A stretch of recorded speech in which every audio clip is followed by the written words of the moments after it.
اللہم صلی علی یکم محرم الحرام آپ سب جانتے ہیں، امیر المومنین، خلیفۃ المسلمین، انتخاب خدا اور مراد مصطفیٰ حضرت سیدنا عمر فاروق رضی اللہ تعالیٰ عنہ کا یوم شہادت ہے۔ اسی تعلق سے آج کچھ باتیں آپ کی بارگاہ میں خراج عقیدت پیش کرنے کے لیے عرض کی جائیں گی۔ اللہ تعالیٰ نے ارشاد فرمایا ہے کہ جو لوگ اللہ کا نام لے کے ڈٹ جاتے ہیں نا، اللہ تعالیٰ پھر ان کے سارے خوف اور سارے غم دور فرما دیتا ہے۔ لوگ دنیا کے لیے ڈٹتے ہیں، ذاتیات کے لیے ڈٹتے ہیں، مفادات کے لیے ڈٹتے ہیں۔ تو نے میرے پیسے دبائے ہیں، میں دیکھتا ہوں تو کیسے نہیں دیتا۔ تو میری زمین پہ قبضہ کرنا چاہتا ہے، میں دیکھتا ہوں تو کیسے قبضہ کرتا ہے۔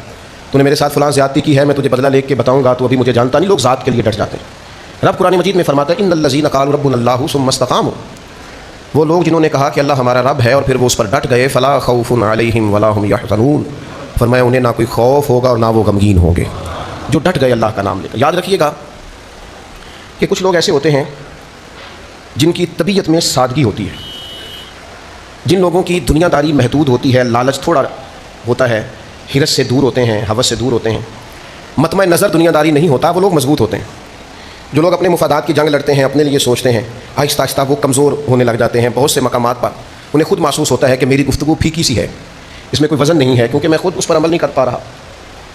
تو توانا اور طاقتور وہ لوگ ہوتے ہیں جو بے لوث ہوتے ہیں، خدمت کا مزاج رکھتے ہیں، محنت کا جذبہ رکھتے ہیں، جد و جہد جن کی طبیعت ہوتی ہے، دنیاوی خوشامد سے کوسوں دور ہوتے ہیں۔ وہ لوگ ذرا صحیح معنوں میں آگے بڑھ جاتے ہیں۔ اور پھر دنیا کی لذات جن لوگوں کو نہیں نہ لگتی، وہ لوگ بھی بے خوف ہوتے ہیں۔ لذتیں لگ جاتی ہیں، کھانے کا چسکا، اچھا لگنے کا شوق، بہترین لباس کی خواہش، اچھی گاڑی، اچھا موبائل، اچھا گھر، اچھی، یہ لذات ہیں، دنیا کی لذتیں لگ جاتی ہیں بندے کو۔ جن لوگوں کو یہ لذت لگ جاتی ہے نا، وہ پھر عبادت کی لذت نہیں لے پاتے، وہ یاد خدا کی لذت نہیں لے پاتے، سجدوں میں جمتی نہیں پیشانیاں ان کی الا ماشاء اللہ۔ تلاوت قرآن مجید کے ساتھ ان کا وہ لب و لہجہ نہیں ہوتا، کیونکہ یہ ایک الگ ذائقہ ہے، یہ بھی ایک ذائقہ ہے پورا۔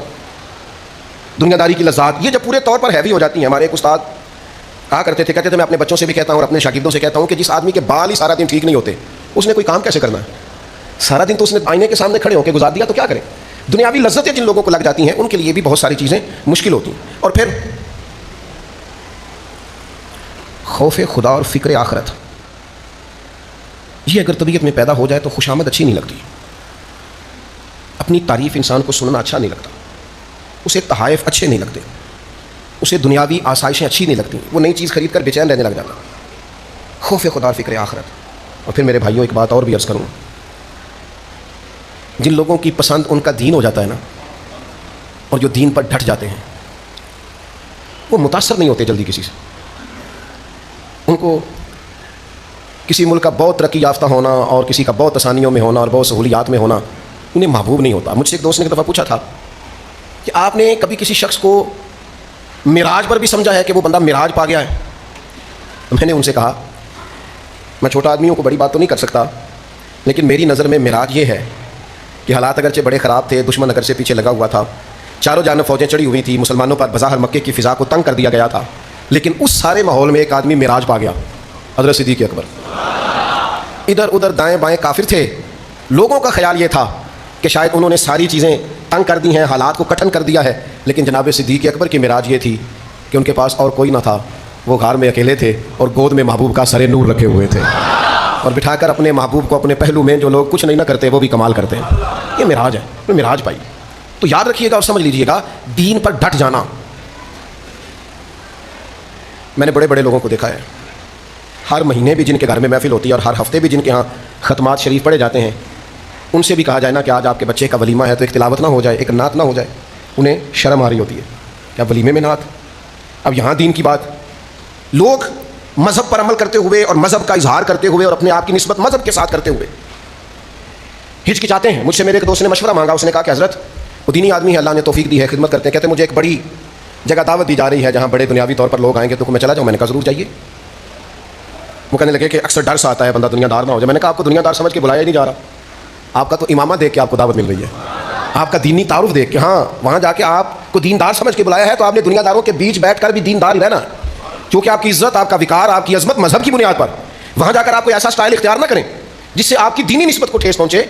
نبی پاک صلی اللہ تعالیٰ علیہ وسلم نے ارشاد فرمایا، مسند امام احمد میں صحیح سند سے روایت موجود ہے، حضور فرماتے ہیں میری امت میں دین میں سب سے زیادہ سختی کے ساتھ عمل کرنے والے، خود عمل کرنے والے، میری امت میں دین پر سب سے زیادہ سختی کے ساتھ عمل کرنے والے کا نام عمر ابن خطاب ہے۔ ایسا نہیں کہ وہ سختی سے عمل کرواتے ہیں، یہ نہیں فرمایا، عمل کرنے والے ہم بھی کرتے ہیں، پر ہمارے یہاں کچھ لوگ دین پر سختی سے عمل کرواتے ہیں.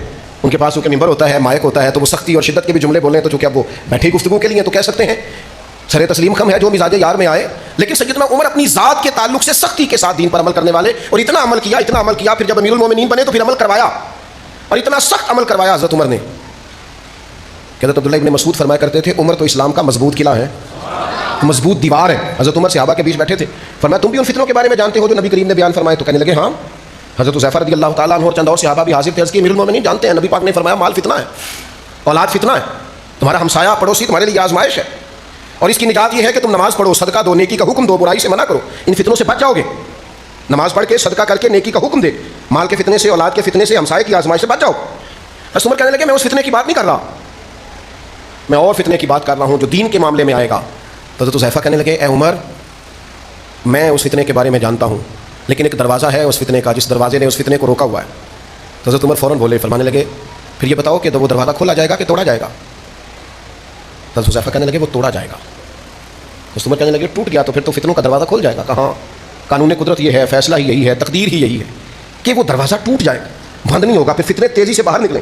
مجلس برخاست ہو گئی، جناب عمر گھر تشریف لے گئے، لوگوں نے حضرت حذیفہ کو پکڑ لیا، بخاری میں موجود ہے کہ حذیفہ وہ کون سا فتنہ ہے، وہ کون سا دروازہ ہے جو فتنوں کے رستے میں دیوار بنا ہوا ہے، اور پھر یہ کہ کھولا نہیں جائے گا اور توڑ دیا جائے گا، اور پھر یہ کہ ایسا ٹوٹے گا کہ فتنے باہر آ جائیں گے. حضرت حذیفہ چپ کر گئے اور سکتے کے بعد کہنے لگے وہ فتنے ہیں جو اسلام کی طرف آئیں گے، مسلمانوں میں پھیلیں گے، اور دروازے کا نام عمر ابن خطاب ہے. اور فرمایا یہ دروازہ کھولا نہیں جائے گا، توڑ دیا جائے گا، عمر شہید کر دیے جائیں گے. دوستو حضرت عمر کو اللہ تعالیٰ نے وہ شان دی کہ ایک مضبوط مزاج، ایک مضبوط قلعہ، بہت